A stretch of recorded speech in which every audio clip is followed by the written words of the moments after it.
Hello दोस्तों। तो कैसे हैं आप? उम्मीद है सब खैरियत से होंगे। ठीक है, आज हम पढ़ने वाले हैं एक्सरसाइज 8.1 का सवाल नंबर 8। ठीक है ना, सीरीज से चल रहा है, कोई भी दिक्कत नहीं आने वाला। मैंने पहले भी आप लोगों को बोला था कि कोई भी प्रॉब्लम नहीं आएगा, क्योंकि ऐसा होता है कि कुछ बच्चे ऐसे होते हैं जैसे कि उनका सिलेबस होता है छूट छूट से आ रहा है, तो उनको समझ में नहीं आता ना। वो सोचते हैं ऑब्जेक्टिव क्वेश्चन करा रहा है, कोई कैसे करा रहा है। यहाँ सब पूरा गणित है, A to Z। आराम से जहाँ से जाओ वहाँ से पढ़ लो। कोई भी एक्सरसाइज का कोई भी सवाल लेना है, आराम से वीडियो बाई वीडियो के माध्यम से मिल जाएगा। ठीक है, ये तीसरी वीडियो हमारी। ठीक है, चलो चलते हैं। देखिए, यदि 4 साइन थीटा बराबर 3 कॉस थीटा, तब 12 sine theta minus 7 cos theta 8 sine theta plus 3 cos theta का मान ज्ञात कीजिए। ठीक है ना। तो सबसे पहले हम देखेंगे हमारे पास क्या है। गिवन है हमारे पास, गिवन क्या है, 4 साइन थीटा बराबर 3 कॉस थीटा। ठीक है ना। और हमारे पास है 12 sine theta minus 7 cos theta और 8 sine theta plus 3 cos theta. ठीक है ना। ये वैल्यू यानी इसका मान हमें निकालना है। ये इतना दिया गया है, 4 साइन थीटा बराबर 3 कॉस थीटा, और इसका वैल्यू हमें निकालना है। इसको हम एक काम करते हैं, समीकरण 1 मान लेते हैं। ठीक है ना, इक्वेशन 1। ठीक, क्योंकि इसमें वैल्यू मान रखने के काम में आएगा। ठीक है, चलिए आगे बढ़ते हैं। 4 साइन थीटा बराबर 3 कॉस थीटा। ठीक है ना। अभी हम क्या करेंगे कि साइन थीटा की गुणा में 4 है। अगर किसी की गुणा में कोई संख्या होती है, अगर हमें साइन थीटा का मान निकालना है, तो 4 गुणा में यहाँ कहाँ में आ जाएगा, भाग में आ जाएगा। ठीक है ना, ध्यान रखना है। तो अभी क्या हो जाएगा, साइन थीटा बराबर हो जाएगा, ये 4 उसके भाग में आ जाएगा। यहाँ पर 3 था, तो ये हो जाएगा 3/4 हो जाएगा। ठीक है ना। और यहाँ पर क्या था, कॉस थीटा, यानी साइन थीटा के बराबर 3/4 और कॉस थीटा ये वैल्यू है। ठीक है ना। तो हम क्या करेंगे, लिखेंगे साइन थीटा का मान समीकरण 1 में रखने पर। ठीक है ना, ये बात समझ में आई नहीं। साइन थीटा का मान समीकरण 1 में रखने पर। ठीक है ना, देखेंगे समीकरण 1 क्या है हमारे पास, 12 साइन थीटा की जगह पर हमें क्या रखना पड़ेगा, 3/4 4 कॉस थीटा मल्टीप्लाई 3/4, और यहाँ पर रखना पड़ेगा कॉस थीटा। ठीक है ना, माइनस का चिन्ह है, माइनस लगा देंगे। 7 है तो 7 लगा देंगे। ठीक है, और यहाँ पर कॉस थीटा है, ये ऐसी रहेगा। सही है ना। आगे बढ़ते हैं, बटे का निशान लगा देंगे हम, बराबर साइन थीटा का, और ये वैल्यू यहाँ पर भी रखेंगे यहाँ पर। ठीक है, तो यहाँ पर क्या है, 8 मल्टीप्लाई में क्या है, साइन थीटा की जगह पर रखना है हमें क्या, 3/4 कॉस थीटा, 3/4 कॉस थीटा, और यहाँ प्लस का क्या है ऑलरेडी 3 कॉस थीटा। इतनी बात समझ में आई नहीं, यानी कि साइन थीटा का मान हमने समीकरण 1 में रख दिया। ठीक है, अभी ये काट देंगे, 4 एकम 4 होता है, 4 3 12 हो जाएगा। ठीक है, इसमें भी कट रहा है, 4 एकम 4, 4 2 में 8।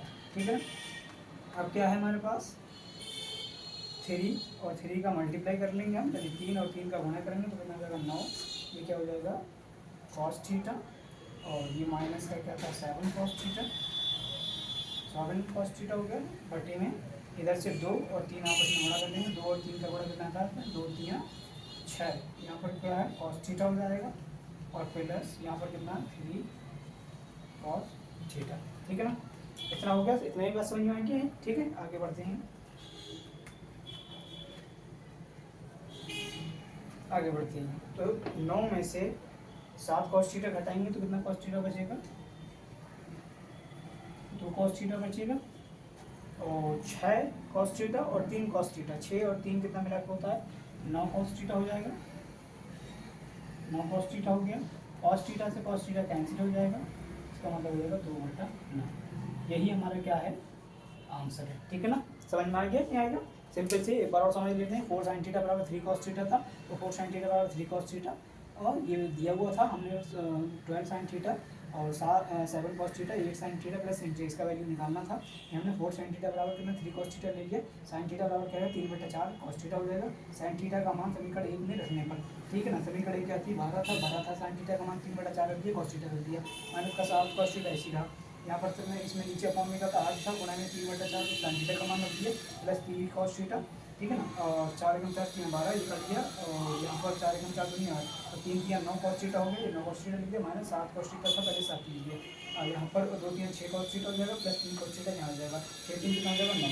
तो यहाँ पर 9 में से 7 घटाया 2 बचा, और 6 में से 6 3 कितना हो जाएगा 9 हो जाएगा, cos थीटा 9 0/3 हो जाएगा यहाँ से।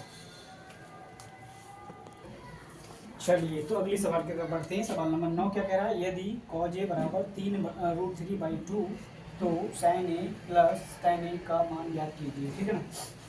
तो हमारे पास क्या है, गिवन है हमारे पास cos a बराबर √3/2, ठीक है। और हमारे पास मान वैल्यू किसका निकालना है, sin a प्लस tan, ठीक है ना। इसका वैल्यू मानना है तो हम इसको भी समीकरण 1 मान लेंगे, ठीक है ना, क्योंकि इसमें एक वैल्यू निकल के आ रहा तो पुट करना पड़ ही रहा है इसको मान को, ठीक है ना। सारे लोग देख लेंगे कि वैल्यू हमारा निकल के आएगा तो पुट करना पड़ेगा उसे, ठीक है। तो हम क्या ले लेंगे, cos a बराबर √3/2। अब देखेंगे हम cos a बराबर √3/2 है, तो सारणी के अंदर देखेंगे टेबल में √3/2 यानी √3/2 किसका मान होता है, cos 30 का मान होता है, यानी जो साइन 60 का मान होगा वो cos 30 का मान होता है, और जो cos 30 का मान होता है वो साइन 60 का मान होता है। तो साइन 60 का साइन 0 का मान 0 होता है, और साइन 30 का मान 1/2 होता है, साइन 45 का मान 1/2 होता है, और साइन 60 का मान होता है √3/2, ठीक है। साइन 60 का मान √3/2 है, तो इस हिसाब से ये हो जाएगा cos 30 का मान हो जाएगा नहीं हो जाएगा cos 30 का मान, ठीक है। तो ये यहाँ पर क्या हो जाएगा, cos a बराबर इसको हम लिख देंगे cos 30, सही है ना। इतनी बात समझ में आई, cos 30, यानी ये वैल्यू साइड में cos 30 का होता है। अभी cos से cos कैंसिल हो जाएगा तो खाली a बचेगा, a बराबर कितना निकल के आ जाएगा 30, a बराबर कितना निकल के आ गया 30 आ गया, सारे लोगों को समझ में आ रहा है, a बराबर कितना निकल के आ गया 30 आ गया, ठीक है। अब ये a का वैल्यू समीकरण 1 में रख देंगे, ठीक है ना, यानी a का मान समीकरण 1 में रखने पर, और समीकरण 1 हमारे पास क्या है, ये है sine a plus tan a, ये क्या वैल्यू रखेंगे, तो साइन 30 प्लस tan 30, सही ना। इतनी बात समझ में आई, यानी a को हटा दिया 30 रख दिया, यहाँ पे tan a को हटा दिया और 30 रख दिया, ठीक है ना। अब साइन में फिर से देखेंगे, साइन 30 का मान 1/2 होता है, साइन 30 का मान कितना होता है 1/2 होता है, सही ना। और प्लस tan का मान लगाएंगे सारणी में, देखें कितना होता है tan का, बताएं सारे लोग फटाफट बताएं, ठीक है ना। tan 0 का मान क्या होता है 0 होता है, और tan 30 का मान क्या होता है 1/√3, tan 45 का मान 1 होता है, और tan 60 का मान होता है √3, और tan 90 का मान 2 होता है, वो इनफाइनाइट होता है, अनंत तक होता है, ठीक है। तो tan का मान क्या रखेंगे 1/√3, इतनी बात समझ में आएगी। चलिए आगे बढ़ते हैं, इधर देखेंगे, यहाँ पर 1/2 प्लस 1/√3 यहाँ लिख ले रहे हैं, हमारा सही रहेगा 1/2 प्लस 1/√3 बराबर। अब इन दोनों का क्या ले लेंगे, एलसीएम ले लेंगे, क्योंकि ये फ्रैक्शन है, दैट्स मीन्स फ्रैक्शन है, तो इन दोनों का हम क्या ले लेंगे एलसीएम, 2 और 3 का ले लेंगे एलसीएम ले लेंगे, ठीक है ना। तो 2 3 का इसका आ जाएगा 2√3 आ जाएगा एलसीएम, ठीक है ना। यहाँ पर इसके नीचे 2 है, लेकिन √3 नहीं है, तो √3 से ऊपर गुणा कर दिया जाएगा, ठीक है ना। √3 से गुणा हो गया, प्लस का चिन्ह है, प्लस लगा दिया। यहाँ √3 इसके नीचे है, √3 से √3 कैंसिल हो जाएगा, 2 नहीं है, 2 से ऊपर वाली में क्या कर दिया जाएगा, गुणा कर दिया जाएगा 2, यही हमारा क्या आ जाएगा √3 प्लस 2 अपॉन में 2√3, यही हमारा क्या है आंसर, ठीक है। तो चलिए अगला सवाल देखते हैं, ठीक है। यदि tan थीटा बराबर 1/7 है तो cosec square theta minus sec square theta cosec square theta plus sec square theta का मान ज्ञात कीजिए, ठीक है ना। इनका समझ में आएगी, यदि ये वैल्यू दिया गया है इसका मान हमें निकालना पड़ेगा। तो हमारे पास वही चीज़ होता है, गिवन हमारे पास जो होता है वो लिख लेते हैं, गिवन हमारे पास तो सिर्फ क्या है tan थीटा के बराबर ही 1/7 दिया गया है, ठीक है ना।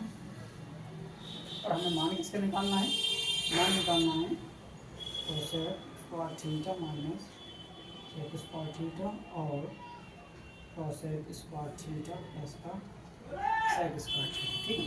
क्योंकि जब वैल्यू निकालेंगे हम इसका तो वहाँ इसमें पुट करना पड़ेगा, तो इसलिए हम इसको समीकरण 1 मान लेते हैं, ठीक है ना। आगे बढ़ते हैं चलिए, ठीक है।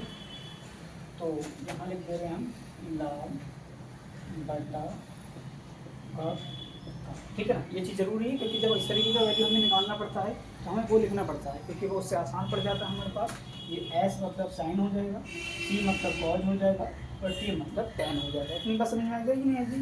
यानी कहने का मतलब है जो साइन का मान होगा तो हम उल्टा कर देंगे इसका, तो वो कोसेक का मान हो जाएगा, और जो कॉज का मान होगा इसका मान यानी आधार बटा कर्ड है, तो क्या हो जाएगा कॉज का मान सेक का मान कर्ड बटा आधार, उल्टा हो जाता है। यानी जो साइन का होगा और इसको उल्टा कर देंगे वो कोसेक का हो जाएगा, ठीक है ना। तो अब हम यहाँ पर एक करेंगे, एक त्रिभुज बनाएंगे, सही ना। समझ में आ गया दोस्तों सारे, सही ना। थोड़ा सा प्यार दिया करें, मैं पढ़ा रहा हूँ आपको, रेगुलर ये क्लासेस ले रहा हूँ, काफ़ी मेहनत करना पड़ती है, बहुत कुछ सेटअप करना पड़ता है और देखना भी पड़ता है, ठीक है ना। तो आप थोड़ा सा प्यार दिखाया करें, ठीक है ना। बहुत सारे लोगों को कोई डाउट होगा, ठीक है ना, लेकिन मैं सीरीज से कराऊँगा, कोई भी हो, ऑब्जेक्टिव होंगे बाद में देख लेंगे, ठीक है। पहले हम सब्जेक्टिव को कर ले रहे हैं, जिससे क्या होता है नॉलेज इंक्रीज होना चाहिए ना। ऑब्जेक्टिव में ये है केवल पास के लिए पढ़ रहे हैं, तो पास के लिए पढ़ जा रहे हो जाएंगे पास, लेकिन नॉलेज नहीं है ना। तो मेन मकसद क्या होता है, नॉलेज होना चाहिए हमारे पास ना। विदाउट नॉलेज कुछ नहीं हो सकता ना। नॉलेज है, क्योंकि आज के टाइम में सबके पास डिग्रियां तो भरपत्ता पड़ी पड़ी हैं, लेकिन उनके पास नॉलेज बहुत कम है। तो इसलिए नॉलेज है, क्योंकि वो कहते हैं ना इंफॉर्मेशन ऑफ द वेल्थ, यानी कि तुम्हारे पास जो जानकारी है वही तुम्हारा पैसा है, ठीक है ना। तो जितनी जानकारी होगी उतना पैसा होगा, इसलिए नॉलेज को बढ़ाएं। सैफल और आमिर खान ने भी कहा है 3 इडियट में वही कि भाई नौकरी के पीछे मत भाग, सक्सेस के पीछे भाग, काबिल बनो, ठीक है ना। वो बोलता भी है काबिल बनो भाई, नौकरी जो है सक्सेस है वो झक मार के अपने पीछे भागेगी, तो काबिल हमें बनना चाहिए, ठीक है ना।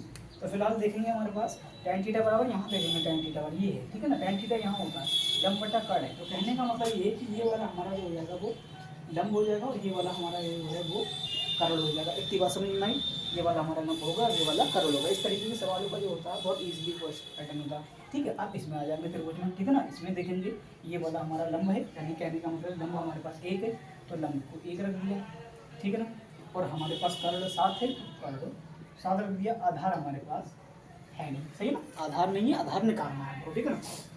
चलें पाइथागोरस फिर में लगा देते हैं, पाई था गो रस फिर में से, ठीक है ना। पाइथागोरस फिर में वही होती है, देखें सभी लोग आराम से देखेंगे। कर्ल का स्क्वायर बराबर लंबों का स्क्वायर प्लस आधार का स्क्वायर, ठीक है ना। कर्ल का स्क्वायर मतलब 7 दिया है, तो हमने क्या करा 7 का स्क्वायर कर दिया, ठीक है ना। और लंब का स्क्वायर मतलब 1 दिया, तो इसका मतलब है हमने कितने का स्क्वायर कर दिया, 1 का स्क्वायर कर दिया। प्लस आधार का स्क्वायर हमें क्या करना है, निकालना है। इतनी बात समझ में आएगी नहीं आएगी, ठीक है ना। तो 7 का स्क्वायर कितना होता है, 49 होता है। 7 की 7 से गुणा कर लें, क्या करते हैं जब भी आप किसी का स्क्वायर निकालो तो उसकी कैसे 7 का स्क्वायर 7 और 7 की गुणा कर लेंगे, 7 7 49। 5 का स्क्वायर 5 और 5 की गुणा कर लो, 5 5 25। 6 का स्क्वायर 6 और 6 की गुणा कर लेंगे, 6 6 36। 8 का स्क्वायर 8 और 8 की गुणा कर लेंगे, 8 64। यानी अगर 8 का स्क्वायर आप निकालते हो ऐसे करते तो 8 को 2 बार गुणा कर लेंगे, 8 गुणे 8 और 8 का बार आगे बढ़िए तो 8 कितना हो जाता है, 64 हो जाता है, ठीक है ना। इस तरीके से निकालते हैं। और 1 को तो कितनी बार भी लिखो, 1 को कितनी बार भी लिखो, चाहे तो 1 गुणे 1 तो इसकी सबकी 1 बन जा 1 बन जा 1 1 बन जा 1 1, यानी 1 की कितनी बार भी गुणा करेंगे तो आंसर क्या आता है, 1 ही आता है, ठीक है ना। समझाइए। तो ये 1 का स्क्वायर कितना हो जाएगा, 1 हो जाएगा, प्लस कितना हो जाएगा, आधार स्क्वायर हो जाएगा, ठीक है ना। अब यहाँ पर कितना दिया गया हमारे पास 1 दिया गया है, और यहाँ पर जो है वो 49 दिया गया। यहाँ प्लस का लिखा है जरा कि घट जाएगा, ये हो जाएगा 49 माइनस का 1 इधर कितना हो जाएगा, आधार स्क्वायर, ठीक है ना। ये हो जाएगा। अभी 49 में से घटाएंगे तो कितना बचेगा, 48 बराबर कितना हो जाएगा, आधार स्क्वायर, यानी कि आधार बराबर निकल आ जाएगा, इधर का स्क्वायर हटाएंगे इधर को रूट चल जाएगा, तो अंडर रूट 48 आ जाएगा, ठीक है ना। हमारे हिसाब से तो यही आ रहा है, ठीक है। आगे चलते हैं, अब हम करना क्या है, वैल्यू निकालना पड़ेगा। आधार हमारा कितना आ जाएगा, अंडर रूट 48। अब आधार मिल गया, अब हमें क्या मान निकालना है, कोसेक स्क्वायर थीटा, ठीक है ना। इसका मान निकालना पड़ेगा कोसेक स्क्वायर थीटा का, ठीक है। पहले हम कोसेक का मान निकालेंगे, उस पर स्क्वायर है तो जो वैल्यू होगा उस वैल्यू के ऊपर स्क्वायर लगा देंगे, ठीक है ना। तो कोसेक पहले साइन का निकालेंगे। साइन का क्या होता है, लंब बटा कड़, क्या होता है, लंब बटा कड़, ठीक है ना। तो इसका मतलब क्या हो जाएगा कि भाई अगर कोसेक का निकालेंगे तो कड़ बटा लंब हो जाएगा, ठीक है ना। साइन का यूज होता है साइन थीटा बराबर लंब बटा कड़, ये होता है साइन थीटा बराबर लंब बटा कड़, ये होता है। अब साइन थीटा बराबर क्या, और कोसेक थीटा का क्या हो जाएगा, ये कर्ण ऊपर चला जाएगा, लंब नीचे आ जाएगा, तो ये क्या हो जाएगा, कर्ण बटा में लंब, ये कोसेक थीटा का मान हो जाएगा। तो कोसेक थीटा का मान हम निकाल देंगे, कोसेक थीटा बराबर क्या वैल्यू हो जाएगा हमारे पास, कर्ण बटा लंब हो जाएगा। तो कर्ण मेरे पास देखो कितना, कर्ण मेरे पास है 7 और लंब मेरे पास कितना है 1, ठीक है ना। तो कोसेक थीटा का मान जो निकल के आ जाएगा वो आ जाएगा कितना आ जाएगा 7, ठीक है ना। अब क्या है हमारे पास, सेक थीटा का मान निकालेंगे। तो कॉस का क्या होता है, आधार बटा कर्ण होता है, आधार बटा कर्ण। तो सेक का क्या हो जाएगा, कर्ण बटा आधार, ठीक है ना, कर्ण बटा आधार। सेक थीटा बराबर कर्ण बटा आधार। कर्ण मेरे पास कितना है 7 है, आधार मेरे पास कितना है, आधार मेरे पास है 48, √48 मैंने रख दिया, ठीक है ना। अब लिखेंगे कोसेक थीटा तथा सेक थीटा का मान समीकरण 1 में रखने, ठीक है। समीकरण 1 क्या है हमारे पास, ये है, यानी कोसेक स्क्वायर थीटा का मान क्या दिया गया 7 बटा 1 यानी कि 7। इसका मतलब क्या कर दिया, 7 का स्क्वायर कर दिया, माइनस है तो माइनस कर दिया, ठीक है। और सेक का मान निकाला हमने 7 बटा 48, उसका स्क्वायर है तो हमने उसका भी स्क्वायर कर दिया, बटे का निशान लगा देंगे। सेक का मान हमने ऑलरेडी लगाया है 7 को, तो 5 पर जोड़ देंगे कि बस, और परसेंट सेक का निकाला तो 7 बटा 48 उसका और स्क्वायर लगा देंगे, ठीक है ना। अब 7 का स्क्वायर 49 होता है, ठीक है ना। तो हम 7 का 49 निकाल लेंगे, कितना हो जाएगा 49 हो जाएगा, माइनस का चिन्ह माइनस लगा देंगे। 7 का इस वाले 7 का करेंगे तो कितना हो जाएगा 49 हो जाएगा, और इस वाले का स्क्वायर से रूट कट जाएगा तो कितना हो जाएगा 48 हो जाएगा, ठीक है। बताइए सेम प्रोसेस इसका करना है, 7 का स्क्वायर करना, 7 से तो 49 हो जाएगा, 49 हो जाएगा, प्लस है तो प्लस लगा दिए, और सेम प्रोसेस हो जाएगा 49 बटा 48 इसका हो जाएगा 49 बटा में 48, ठीक है ना। अब ये क्या हो गया, फ्रैक्शन हो गया, एक ऊपर फ्रैक्शन बनना है एक नीचे फ्रैक्शन बनना है, तो हम इसको सॉल्व करेंगे, ठीक है। पहले ऊपर वाला सॉल्व कर रहे हैं, 48 ले लीजिए एच, ठीक है। तो ये आपका इसके नीचे बटे हुए क्या मानेंगे, इतना नहीं, तो ये क्या है, इसके नीचे 48 नहीं है तो 48 से गुणा हो जाएगी, ये हो जाएगा 49 गुणा 48, माइनस का कितना हो जाएगा, इसके नीचे 48 है तो 1 से गुणा हो जाएगा, ये हो जाएगा 49। ऐसे थर्ड वाले का एच लेंगे हम, नीचे वाले का सेम 48 आ जाएगा एच, ठीक है ना। इसके नीचे हमारे पास इस वाले का लेंगे, इसके नीचे क्या है 48 नहीं है, 48 से गुणा हो जाएगा 49 मल्टीप्लाई 48 हो जाएगा, प्लस का कितना हो जाएगा 49 हो जाएगा। ऐसी कंडीशन ये बीच वाला ठीक है, 48 से 48 जो है वो कैंसिल हो जाएगा, ठीक है ना। और हमारे पास क्या बचा, हमारे पास बचा 48 और 49 का गुणा करेंगे,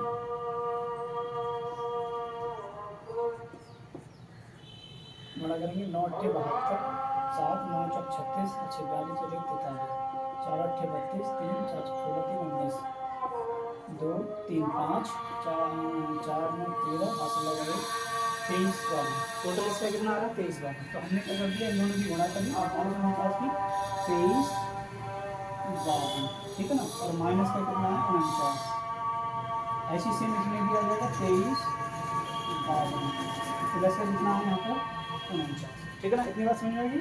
अब तो ऊपर वाले में से घट जाएगा और नीचे वाले में जुड़ जाएगा, घटा दो 12 में से 9 0 बचेगा, 4 में से 4 0 बचेगा, और ये 23, ठीक है। और नीचे भी इसमें जोड़ेंगे 9 2 11, असल 1 5 और 5 10, असल 1 4 2, यही हमारे पास क्या हो जाएगा, आंसर आ जाएगा, ठीक है।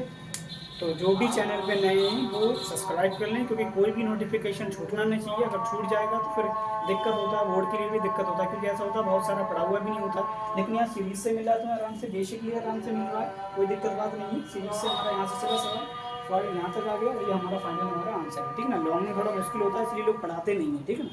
तो थोड़ा ज़्यादा से ज़्यादा सब्सक्राइब करें। आप सपोर्ट दिखाएंगे तो मुझे और एनर्जी मिलेगा और मैं और अच्छे से बेहतर पढ़ा पाऊँगा, ठीक है ना।